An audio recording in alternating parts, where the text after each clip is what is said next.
مرکزی حکومت کی جانب سے پیش کردہ وقف ترمیمی بل کے جائزے کے خصوص میں تشکیل کردہ مشترکہ پارلیمانی کمیٹی کی آج حیدرآباد میں منعقدہ عوامی سماعت میں سابق وزیر داخلہ و رکن قانون ساز کونسل محمد محمود علی نے نمائندگی کی۔ محمد محمود علی نے وقف ترمیمی بل کے خلاف BRS پارٹی کی جانب سے صدر نشین مشترکہ پارلیمانی کمیٹی جگدمبکا پال کو ایک یادداشت پیش کی۔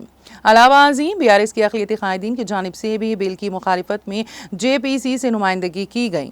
محمد محمود علی نے کمیٹی سے نمائندگی کی کہ BRS وقف ترمیمی بل کی شدید مخالفت کرتی ہیں، لہٰذا کمیٹی مرکزی حکومت سے بل سے دستبرداری کے لیے سفارش کریں۔ مشترکہ پارلیمانی کمیٹی سے نمائندگی میں وقف ترمیمی بل کی تمام خامیوں اور نقائص کو اجاگر کیا گیا اور اس بل کو رد کرنے کا مطالبہ کیا گیا۔